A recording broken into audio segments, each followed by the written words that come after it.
All right, ladies. I am here tonight. I am here to do my NBA playoff predictions. I know I did the video last night with memorabilia, but these are the final four. There's only two games to pick. It's easier now.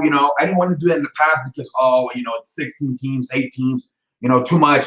But it's a short and sweet video. Only two games to pick, two series to pick for. So here we go. My Eastern and Western Conference, who I think is going to win. Obviously, I'm a pendejo, so I'm bringing it.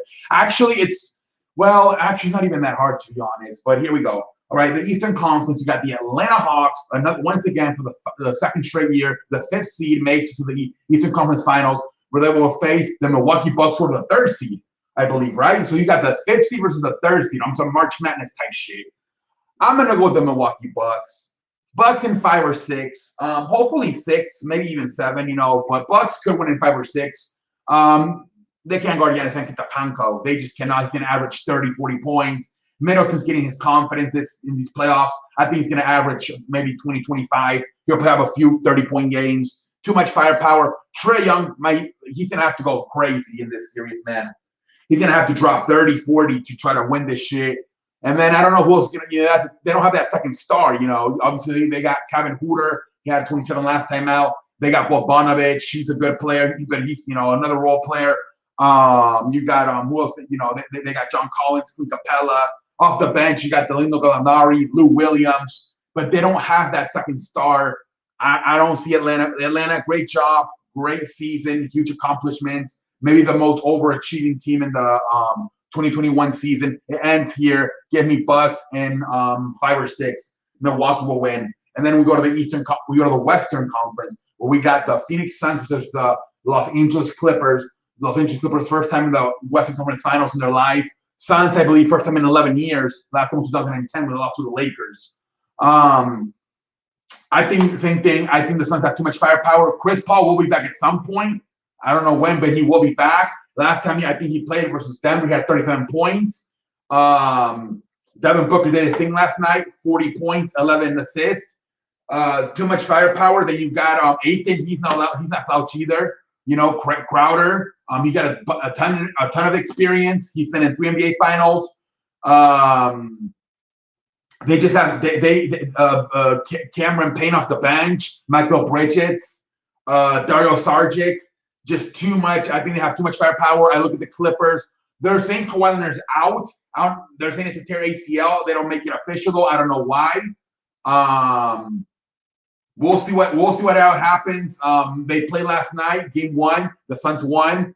So you got Paul George. Paul George has snapped out of it. Finally, it seems like he's doing really good this year. They got him playing the point guard. So that's pretty interesting.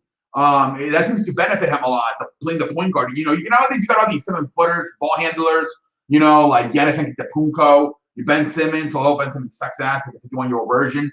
It seems like, you got all these guys, these big guys handling the basketball, so I guess why not Paul George be the ball handler? But then the second star right now, I guess, is Reggie Jackson. But come on, man, no disrespect, but he's not a star. He's like a good ball player. He's no star. It's going to be the same thing. That's Atlanta. Who's the second star after Paul George? Reggie Jackson's a nice player, but he's not a star. Too much firepower. Give me Suns. Same thing. Maybe 6 games. I don't think Kawhi's going to play. Kawhi is not known through playing with injuries. He usually sits out. He's not gonna pull an Anthony Davis or a James Harden and play. He's just not. I don't think he's not that mindset. I'm not trying to be disrespectful, but I just do not see Kawhi. I don't know. I don't think it's teared, but I think it's pretty close to being teared. Or maybe it's partially teared. The ACL. I mean, it's weird because they don't want to say it's teared, but they do say it's an ACL tear or an ACL injury. So maybe it's like partially torn or about to be torn. I don't, so many guys would play. Kevin Durant from 19 ended up playing, ended up tearing the Achilles. Anthony Davis ended up playing with a sprained nut. James Harden played with a pulled hamstring. But I just don't see Kawhi Leonard playing. I just do not see it. He's not built like that for some reason. I guess his pain tolerance is not. It's look, Joel Embiid, another guy with a tear meniscus. But Kawhi, I don't see him playing. I just don't. I think the guy's, I don't know, his pain tolerance maybe not that high.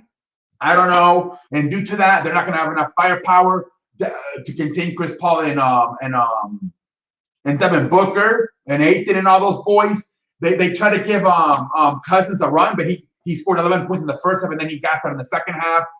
Terrence Mann, he was a one-hit wonder versus the Utah Jazz, and then he didn't do nothing really much versus in the first game versus the Suns. Same thing. Trae Young, a bunch of role players, not enough firepower to beat Milwaukee. Same thing. Paul George, Reggie Jackson, above average player, but not quite a star. Not enough firepower to beat the Suns. Give me Suns in 6. So give me a Milwaukee, Phoenix Suns finals. We'll see what the hell happens. I'm pretty sure I will be right. Usually I'm not confident, but I feel pretty confident that will be the finals. The Phoenix Suns versus the Milwaukee Bucks. We'll be back, but I feel pretty confident. Phoenix Suns versus Milwaukee Bucks. Phoenix Suns versus Milwaukee Bucks. Until next time, I'm out like a light.